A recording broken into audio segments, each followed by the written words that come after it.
नमस्ते बच्चों, स्वागत है आप सभी का आज की कक्षा में। हम पढ़ रहे हैं कक्षा 5 की हिंदी पुस्तक रिमझिम, अध्याय 5, जिसका नाम है जहाँ चाहा वहाँ राह। बच्चों, यह गद्य विधा में आता है और यह लेख विधा है। लेख क्या, एक लेखनिक शैली है। अब हम इस पाठ का जो शीर्षक पढ़ रहे हैं, आपके मन में कल्पना हो रही होगी कि जहाँ चाहा वहाँ राह का अर्थ यह हो सकता है कि हम कोई भी यदि मुश्किल में हैं, उस मुश्किल का हम सामना कैसे करते हैं। और क्या बताता है शीर्षक कि जहाँ चाह होगी वहाँ राह होगी, यानी जो कार्य हम करना चाह रहे हैं उस कार्य को हम जितनी लगनता से करेंगे तो हम उस लक्ष्य तक पहुँच सकते हैं। जैसे आपने देखा होगा, पहाड़ हैं, आप पहाड़ में जाते हैं तो क्या कभी किसी ने सोचा होगा कि पहाड़ में रास्ता कैसे बन सकता है, क्योंकि पहाड़ हैं, वहाँ पर पेड़ पौधे हैं, कैसे रोड आई, नदी है, उसको हम पार कैसे कर रहे हैं। हम मानव हैं, मानव ने ही अलग अलग कार्य किए और उनकी जो चाह थी कि हम इस कार्य को बहुत आसानी से कर पाएंगे, उस चाह को राह में बदल दिया गया। तो इसी प्रकार से इस पाठ में हम यह पढ़ेंगे, एक ईला नाम की लड़की है जिसकी उम्र 26 साल है। उसके हाथ काम नहीं करते, लेकिन उसके बावजूद भी वह हर कार्य को करना चाहती है। हम सभी जानते हैं ईश्वर ने हम सभी को स्वस्थ और हर अंग पूर्ण दिए हैं, तो हमें हर अंगों का सम्मान करना चाहिए। लेकिन जो ईला है उसके हाथ सही नहीं हैं, यानी हाथ तो हैं लेकिन वो किसी कार्य को करने लायक नहीं है, लेकिन उसके बावजूद भी वह किसी कार्य को बहुत आसानी से करती है। आइए इस पाठ में ईला का चरित्र हम जानने वाले हैं। मलमली धोती का बादामी रंग खिल उठा था, किनारों पर कसूती के टांकों से पिरोई हुई बेल थी। पल्लू पर भरवा टांके अपना कमाल दिखा रहे थे। जैसे जैसे मैं शब्दों को बोल रहा हूँ, आप अपने मन में कल्पना कीजिए कि मलमली धोती है, बादामी रंग। तो इस प्रकार से अब हम इसको, जो ईला का चरित्र है, इस पाठ में हम ईला से क्या क्या सीख सकते हैं, इस पाठ में धीरे धीरे बढ़ रहे हैं। सुनहरे रूपहले बेल बूटों से जान आ गई थी। मलमल में इन बेल बूटों को सजाया था ईला सचानी ने। बच्चों, जब भी हम पाठ पढ़ रहे हैं तो उसके जो पात्र आते हैं, जैसे इसमें पात्र है ईला सचानी। अब ईला सचानी का ही जिक्र पूरे पाठ में किया गया है, इसके बारे में बताया गया है। तो इस प्रकार वह ईला सचानी है।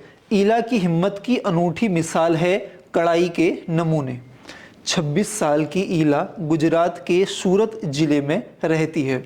उनका बचपन अमरेली जिले के राजकोट गांव में अपने नाना के यहाँ बीता। साँझ होते ही मोहल्ले के बच्चे घरों से बाहर आ जाते, यानी साँझ का मतलब सायं, शाम का समय होते ही बच्चे बाहर आते और खेलने लगते। तो आप देख रहे हैं, ईला का यह चित्र देख रहे हैं। जो ईला के हाथ हैं, हाथ आप देख सकते हैं, वह किसी भी कार्य को आसानी से नहीं कर पाएगी। जैसे हमारे हाथ हैं, उंगलियां अच्छी हैं, हाथ सही हैं, हम किसी भी कार्य को काम कर सकते हैं, लेकिन ईला कोई भी कार्य करने में असमर्थ है।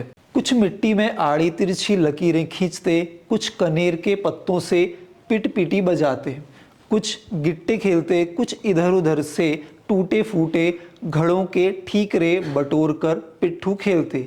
यहाँ खेलों के नाम बताए गए हैं कि बचपन में आपने भी खेला होगा, छुपन छुपाई आदि जितने भी यहाँ खेल के नाम दिए गए हैं, तो यहाँ बच्चे खेल रहे हैं। अब लेकिन ईला कैसे खेले? पाँव से तो वो दौड़ सकती है, लेकिन कोई जो हाथ से खेलने वाले खेल हैं वह नहीं कर सकती। जब इन खेलों से मन भर जाता तो पेड़ की डालियों पर झूला डालकर ऊंची ऊंची पेंगे लेते और ऊंचे स्वर में एक साथ गाते। पेंगे लेने का अर्थ क्या है? जितनी भी डालियां होती हैं पेड़ की, उन डालियों में झूलते और अन्य बच्चे बहुत खुश होते और इसी खुशी के साथ वह गीत गाते। कच्चे नीम की निबोरी सावन जल्दी अइयो रे, तो इस प्रकार का गीत गाते। ईला गाने में तो उनका साथ देती, पर उनके साथ पेंगे नहीं ले पाती। रस्सी पकड़ने को हाथ बढ़ाती, मगर हाथ तो उठते ही नहीं थे। वह चुपचाप एक किनारे बैठ जाती। वह ईला बच्चों के साथ खेलना चाहती थी, लेकिन जो हाथों के द्वारा कार्य करती, लेकिन उसके हाथ सही नहीं है, इसलिए वह उन कार्यों को देख करके दूर चली जाती। मन ही मन सोचती, मैं भी ऐसा कुछ क्यों नहीं कर पाती हूँ। बच्चे भी चाहते थे कि ईला किसी न किसी तरह तो उनके साथ खेल सके। तो बच्चे चाहते हैं कि ईला हमारे साथ खेले। कभी कभार वह पकड़म पकड़ाई और विष अमृत के खेल में शामिल हो जाती। साथियों के साथ जमकर दौड़ती, मगर जब धप्पा करने की बारी आती तो फिर निराश हो जाती। धप्पा मतलब छुपन छुपाई खेलते हैं, जिसको हमने देख लिया धप्पा यानी सिर पर मारते हैं, तो इस पर एक हाथ का कार्य है। लेकिन ईला तो नहीं कर सकती क्योंकि उसके हाथ ठीक नहीं है, इसलिए ईला उदास हो जाती। हाथ ही नहीं उठेंगे तो धप्पा कैसे देगी। वह बहुत कोशिश करती, पर उसके हाथों ने तो जैसे उसका साथ न देने की ठान रखी हो। ईला ने अपने हाथों की इस जिद को एक चुनौती माना। अब यहाँ से ईला का जीवन में एक परिवर्तन आता है। ईला को पता है कि मेरे हाथ ठीक नहीं है, लेकिन मुझे अपने जीवन में जीना है। तो इस चुनौती का सामना करने के लिए ईला कुछ कार्य करती है जो कि हमें भी सीखने चाहिए। आइए देखते हैं। उसने वह सब अपने पैरों से करना सीखा जो हम हाथों से करते हैं। ईला ने अपने मन में ठाना कि मेरे पास हाथ ठीक नहीं है, लेकिन मेरे पास पैर हैं, तो मैं जो कार्य हाथों से कर सकती थी वह पैरों से करूंगी। जैसे दाल भात खाना, दूसरों के बाल बनाना, फर्श बुहारना, कपड़े धोना, तरकारी काटना, यहाँ तक कि तख्ती पर लिखना भी। फर्श बुहारना मतलब फर्श साफ करना, और तख्ती पर आज के समय में, जैसे 2025 है, आज के समय में कॉपी पेन में लिखते हैं और अच्छी तरह से अनेक पाठ्य पुस्तक हमारे पास आती हैं। पहले के समय में ऐसी पुस्तकें, पेन इत्यादि नहीं होते थे, तो तख्ती पर लिखा जाता था और उसी पर पढ़ाई होती थी। उसने एक स्कूल में दाखिला ले लिया। दाखिला मिलने में भी उसे परेशानी हुई। कहीं तो उसकी सुरक्षा को लेकर चिंता थी, कहीं उसके काम करने की गति को लेकर। घर वालों को चिंता थी कि इसके हाथ नहीं हैं, इस प्रकार से वह स्कूल में कैसे कार्य कर पाएगी। किसी काम को तो वह इतनी फुर्ती से कर जाती कि देखने वाले दंग रह जाते, पर किसी काम में थोड़ी बहुत परेशानी तो आती ही थी। वह परेशानियों के आगे घुटने टेकने वाली नहीं थी। उसने 10वीं कक्षा तक पढ़ाई की। वह 10वीं की परीक्षा पास नहीं कर पाई। ईला को यह मालूम न था कि परीक्षा के लिए उसे अतिरिक्त समय मिल सकता है। ईला को पूरी जानकारी नहीं थी, क्योंकि हम सभी जानते हैं जो शारीरिक अक्षम व्यक्ति होते हैं, चाहे पुरुष हैं, चाहे महिला हैं, चाहे बच्चे हैं, उनको परीक्षा में अतिरिक्त समय मिलता है और किसी का सहयोग भी मिलता है। जैसे कोई व्यक्ति के हाथ नहीं है, वह लिख नहीं सकता, तो वह अपने उत्तर को बोलेगा और दूसरा सहयोगी उस उत्तर को लिखेगा। उत्तर को लिखते समय व्यक्ति अपने शब्दों को नहीं लिख सकता। जो उत्तर ईला देगी उसी उत्तर को वह लिखना होगा।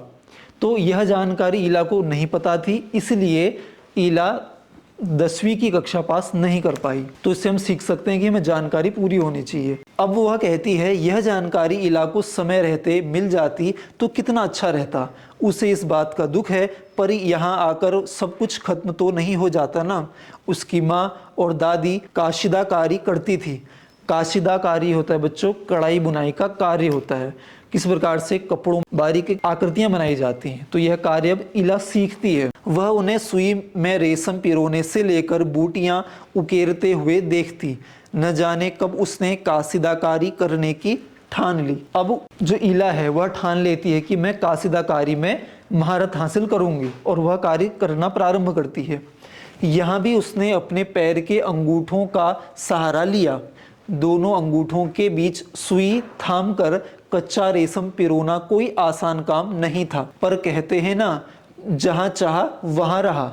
उसके विश्वास और धैर्य ने कुदरत को भी झुठला दिया। ईला का जो दृढ़ निश्चय था कि मेरे हाथ न होने के बावजूद भी मैं इस जीवन में चुनौतियों को स्वीकार करूंगी, तो इस प्रकार वह हाथ के बावजूद भी पैरों से कार्य करती है और जो कुदरत का एक नियम है उसको ठुकरा देती है। कहने का आशय क्या है, हाथ नहीं दिए तो मैं पैरों से कार्य कर सकती हूँ। 15-16 साल की होते होते ईला काठियावाड़ी कशीदाकारी में माहिर हो चुकी थी। यह बच्चों बुन करके जितने भी कपड़े में डिजाइन बनाए जाते हैं, आकृति बनाई जाती हैं, उसके नाम हैं। किस वस्त्र पर किस तरह के नमूने बनाए जाएं, कौन से रंगों से नमूना खिल उठेगा और टांके कौन से लगे, यह सब वह समझ गई थी। एक समय ऐसा भी आया, अब उसके द्वारा काढ़े गए परिधानों की प्रदर्शनी लगी। प्रदर्शनी का अर्थ होता है जहाँ पर व्यक्ति अपने द्वारा किए गए कार्यों की प्रदर्शनी लगाता है।